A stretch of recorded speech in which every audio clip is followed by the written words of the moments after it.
Thousands of people from around the world apply to join prestigious US research programs and conferences every year. But amid the tough US rhetoric over immigration, many face complex visa rules that frustrate their efforts. I'm Femi Okay. I'm Malika Bilal, and you're in the stream. If you faced a tough time getting into the US or elsewhere to further your work or academic education, we want to hear your story. Tell us about it live through Twitter or YouTube.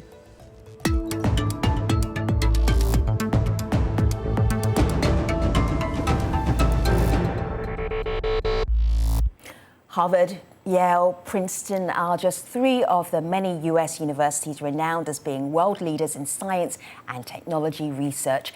Each year, thousands of people from around the world enter colleges in the US or join international conferences there, key steps along the path of career development. But many scholars and experts in their field face a long process to get a U.S. visa as the Trump administration hardens the government's stance on immigration. And some are denied entry altogether. Harvard University's president says students and faculty are facing uncertainty amid rigid visa policies. Chinese scholars are among those expressing unease as the U.S. makes it harder for them to work in sensitive fields. And business analysts warn the U.S. is becoming less attractive to global talent. For a look at how US entry rules are impacting scholars and research professionals, we are joined from Munich by Kerem Schamberger. He is a communications research associate at Ludwig Maximilian University of Munich. Hani Gordazi is an assistant professor at the University of California, San Francisco, where he joins us. From just outside Geneva, Switzerland, we have Jennifer Hunt. She's an economics professor at Rutgers University and has examined immigration and the science and engineering workforce in the US. Hello, everybody. It's really good to have you. Such a smart lineup, Malika. Smart lineup, smart community. We have a lot of researchers, academics in our community. That comes as no surprise to you, Femi. Of course. But I want to start there because a lot of people sharing personal stories with us about the hardships they face trying to get these visas. I'll start with Sepide. She is a postdoctoral fellow at the University College London, and here's the hurdle that she faced. Unfortunately, the increasingly restrictive visa policies of United States, such as the travel ban, has made it impossible for scientists like myself to attend conferences and workshops in the States where we can have a dynamic exchange of our findings and ideas. For instance, last year I could not attend the biggest meeting in our field to present my work. And again this year, despite the fact that I'm invited there to give a talk, I cannot go and I'm sending a pre-recorded presentation instead. Also in the past, I could not attend job interviews at top US research institutions because of visa delays. So all of this has made America, which was once a top destination to pursue scientific career, unfortunately no longer the attractive option. So, Kerem, a list of obstacles in her way, and I pulled this up because I know that you can relate. You wrote this for Jacobin, walling off the ivory tower. Talk to us about your issue in trying to get to the U.S. Yeah, thank you for inviting me. This year I tried to participate at the annual International Communication Association conference because I'm a communication scholar. My paper was accepted, so I should present there in Washington, D.C. and in the end of May. At the beginning of this year, I applied for a visa. And they didn't give me a visa. I had a special date at the consulate in Munich, at the US consulate. There I had to answer many questions. Then they first said they will give me the visa, then they denied it again via email. I had to answer 15 more questions about who's my girlfriend, who were my working partners, where are the apartments located where I was living in the last 50 years. But I was waiting for 3 to 4 months, and at the end there was no decision at all, and I couldn't travel to the ICA conference. Did you get any indication as to why you might have been turned down? I think it's because of my research I'm conducting. I'm doing research on the Kurdish media system. This is part of my PhD project. And for that research, I have to travel to different countries of the Middle East. So, for example, I was in Syria, I was in Iran, I was in Iraq and Turkey. Sure. And of course, I told the people at the consulate that I was there, that I was doing research there. And I think this is part of why I was rejected. And I'm also not just an academician, I'm also a political activist, I'm a leftist activist, and this is also maybe part of their decision not to let me to the US. Kerem, I have to say, Malika and I were checking out your social profiles. We're no visa experts, but we did notice that on your Twitter profile, it described you as a mensch and a communist. And that just right there on Twitter, for everybody to see, that may well have influenced whether you got the visa or not. You are laughing. We also laughed when we saw that. Do you feel that there was more that you could do? Like, in terms of, you understand that your area of study might be quite controversial. Perhaps maybe your writing, something like this, might be able to make you more attractive. But so you're saying I should hide my political beliefs? I think curate. Maybe curate them. No. I think you have to be open. You have to be transparent with your beliefs, because your beliefs also are affecting your ways of research, the topics you are researching. So I think there is the so-called neutrality or objectivity in science is a myth, and I think I'm more on the side of transparency. So I'm saying where is my point of view, and then the people can decide whether they like it or not. Indeed. And of course, you are not alone in that. I want to share this from Ibong on Twitter, who says, visa issues are a major problem for those of us from developing countries wishing to get higher education or even attend capacity building conferences abroad. He goes on to say, stringent visa policies are the reason for this. It's common practice for some developed countries to deny young, enthusiastic students visas for rather unconvincing reasons. Hani, talk to us about your view on this person's idea that these are unconvincing reasons and they're really just stopping people from furthering their research.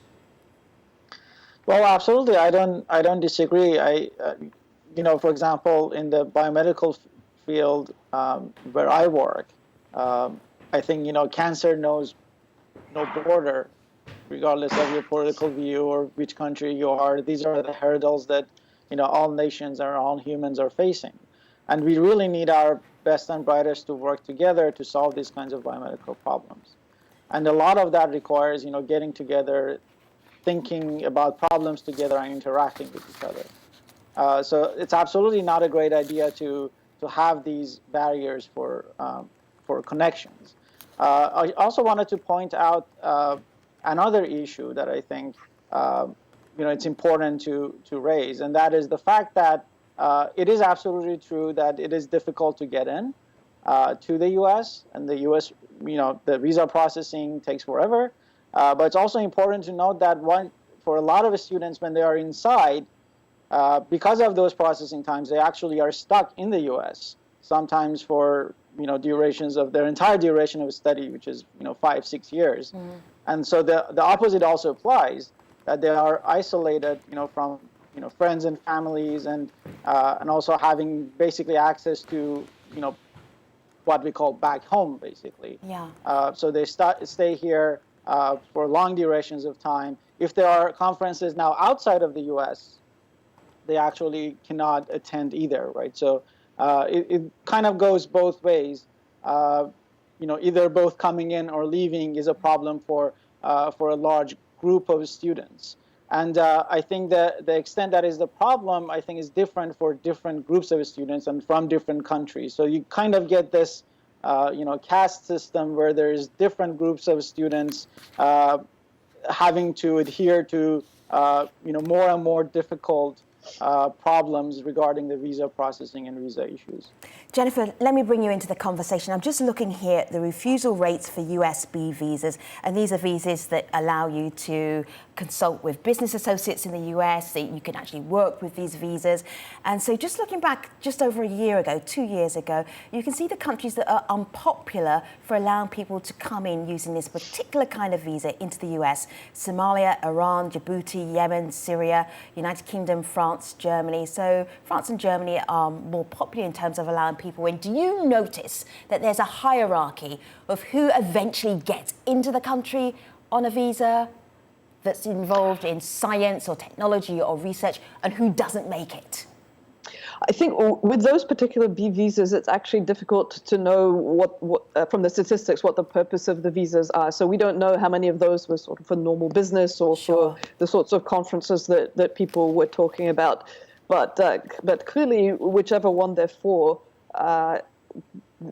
putting barriers in the way of getting such visas interrupts the flow of both commerce and ideas between the US and other countries, which is bad for both the US and the other countries. So, I mean, I think the people who are talking on this panel right now, they're still kind of privileged. For example, I'm having German citizenship. I can travel to 167 countries without getting a visa permission. Maybe it would have been better to include someone from Somalia, because they have universities there too, doing some good research, and letting them talk about their experience. Because I think maybe as a Somalian researcher, you would never think about applying to a conference in the US, because you know that you won't get accepted by visa permission. Yeah, honey, you've got a name for this in terms of which countries make it and which countries don't, even if it's just going to a conference. You call it a caste system. Can you expand on that, please? Well, I'm not sure if it's necessarily the right word or not, but basically, you have groups of students. Conferences are pretty much off the table for many of these countries, and students coming from those countries or academics coming from those countries, simply because, you are aware of a conference a few months beforehand, and the visa processing far exceeds that. So what happens is you limit access and collaborations and basically exchange of ideas for an entirely a large part of the population who is actually working on these problems. But actually, sometimes are in parts of the world where we want to be. For example, when it comes to human health, for example, there are certain areas that we want to be active and we want to hear from them, and these kinds of barriers very much limits that. And I think that's a huge problem going forward, not for attracting the best and the brightest to the U.S., but also making sure that science in general remains borderless, and we can have the exchange of ideas that we need to.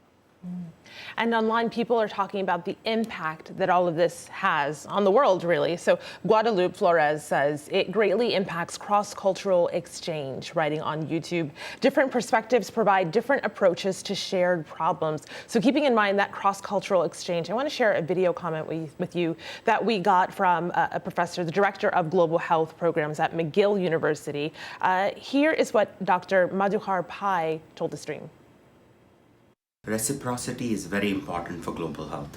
We send lots of students and faculty members from high-income countries to low-income countries, but when we want to be reciprocal and invite experts from low and middle-income countries, we face severe problems. Many of them really struggle with getting visas to come to the US, Canada, UK, which makes it impossible for us to learn from people who really understand what the problems and solutions are. I really don't think global health or science in general can advance when rich countries deny the ability for scientists to travel freely across countries and for a rich exchange of knowledge and information that is absolutely critical for our field.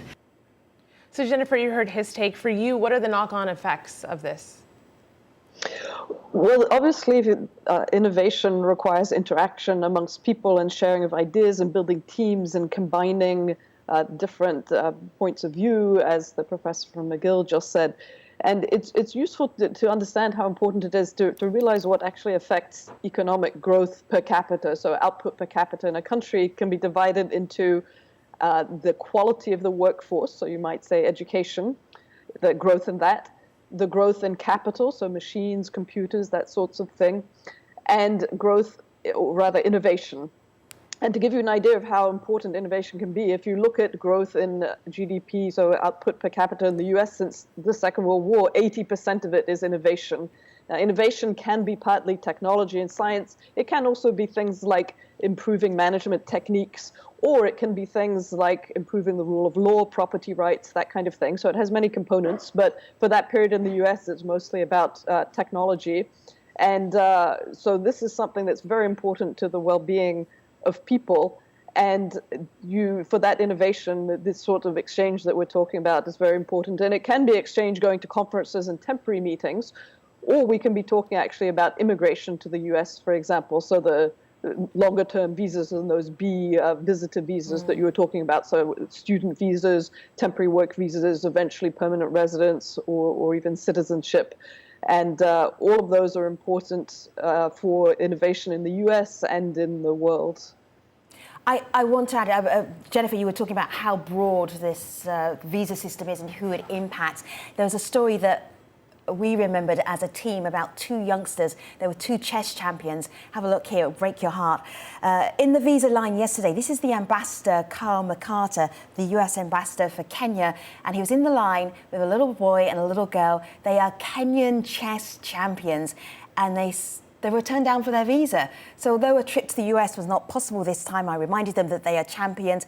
But I find this picture, everyone's smiling, I find this picture heartbreaking that these youngsters couldn't come and play chess around the world and really develop their chess ability. So it seems to be impacting the very young. But Hani, you reminded us a little bit earlier that there is a personal impact as well, because when students get to come to the US, they get into these important universities, they are too scared to leave, and they can't go to weddings, they can't go to funerals. Can you explain what that feels like? Because you experienced that too. Oh yes, absolutely. I mean, this is the path that I went through, and don't get me wrong, I think I was absolutely privileged to be able to do that, and now being a US citizen, now living here, but I'm working among some of the world's best scientists. And so this is, for me, a dream come true. But also looking back, I realize all the challenges that I went through as a student. And I'm trying to, do what I can to make sure that, other students do not have to go through the same process, which unfortunately not only hasn't got better, it has got worse. Ultimately, we are inviting these students and scholars into our country, and we are basically their hosts. And their physical and mental health is also our responsibility, regardless of whether they're productive on the science front or not. We're also responsible for them. So having students here for long stretches of time, with no access to home, to their friends, to their families, is really heartbreaking. I don't know why we don't really hear enough of this. So I really want to emphasize it here that imagine not being able to see your family for 5-6 years, regardless of what happens, be it weddings, funerals, and you miss all of that. And it's really not clear why. It was not clear to me then. It's still not clear to this day what was the benefit of that. And a few other people. Let me share this, and I'll give it to you. Just a couple people sharing their stories. Tanko says, I was one of the registered participants for the McGill Summer Institute 2019. I was to partake in TB research. I applied for a visa in Ghana and was refused on the grounds that they weren't satisfied I would go back home. Another person says, I was denied a visa twice last year, the U.S. Embassy in Abuja, to attend the USF for a master's in electrical engineering. And right now, I've submitted my application at the Embassy of France to study, hoping I get it soon. You wanted to jump in there? It says the last tweet maybe fits perfectly. So I think this conversation is a bit US-centered, because maybe we can also see some positive advantages of not getting into the US. Because I think most of, for example, social sciences, where I'm coming from, are very westernized and very focused on what is happening at US universities. But I think we should be part of a movement that is trying to de-westernize social sciences and also other sciences. So shifting the focus away just from the US, for example, to the global south, to the African countries, to Asian countries, because there is also really good research and theorizing being done, and we should focus more on that. For example, also by shifting important conferences from the US to other countries. For example, my communication association, IMCR, is organizing their annual conference next year in Beijing and not in the US anymore. So I think, as I mentioned earlier, I think it also, goes the opposite, right? You have a body of scholars and academics who are already in the U.S. So having access outside is also as difficult. And, Of course. I also completely agree that depending on your area of research, I think you want to be in different places in the world. But, certain countries are really foremost investors in parts of science, at least. And if you are in those areas, you want to be in those countries as much as possible. Yes, Jennifer, you were going to... Let me just bring Jennifer in, Hani. Yes, I was actually going to say something that reinforcing what Hani just said, which is I think it's very useful, actually, that Kerem brought up the distinction between fields, because it does depend a lot what field we're talking about, whether it matters where you are and where you should be. But at least for the last quite a number of decades, perhaps even 100 years, for science and engineering, the place to be has been the US. And one could argue that the same person is more productive in terms of science and engineering innovation in the US than outside the US. And even if that's not quite true, one of the things that we think is that it's easier to commercialize science and engineering innovation in the US. So for those fields, what happens in the US is very important, because it may make sense to bring people to the US rather than letting them work in their own countries. But of course, in social sciences, it's very much true that different people have different experiences and different points of view, different approaches. Often we're studying specifically certain regions, then a lot of the work should be done in those regions. Even engineering, though some people would argue that the engineering problems to be addressed are different in different countries. It's really only pure science that can exist sort of independently of the country. So even with engineering, there is an advantage to having people from different places and working in the places, or at least spending long stretches of time in different places. But to Kerem's point, Hani, I want to go back to you, because I know that some of your students are just boycotting the US. It's like, why try and get into a country that doesn't want us? We will go to... Where else are they going? As far as I know, students are tending more towards some European countries, including Germany, for example, or also Canada, where the visa situation is easier than the US. But as we have heard, it also has its own difficulties for certain areas. But I want to emphasize that, as much as it was, for example, for me a privilege to come to the US and go to one of the best graduate programs, it is also true that more and more the gaps are closing between the US led programs and other parts of the world. So it's absolutely true that more and more students will take into account these kinds of problems and will make decisions accordingly, which is why they are choosing other graduate programs across the world over dealing with the visa processing. So over the long run, I think, apart from the fact that there are ramifications for science and scientists who are in the U.S., there's also this point that you are going to lose our leadership if this is, this becomes the norm. Which is such an interesting point there that you're making, because someone else made that online. This is Dominique, a doctor, who says the repercussions for these people are not minimal. For one, visa applications take time, money, mental effort. For some, people have to travel hours to a neighboring country just to apply for a visa. But most importantly, if visa applications are rejected, their voices are not heard. Every visa rejection is a voice unheard. So I want to share the voice of one of those who might be unheard, if not for sending us a video comment. She's a doctor out of Nigeria, Dr. Nesisang Asanga, and she talks to us about being turned down for what she calls the opportunity of a lifetime. Here's what she told us. Amazingly, out of 311 entries, I was one of the 6 finalists that was chosen for a fully funded trip to London. But guess what? I was refused the visa.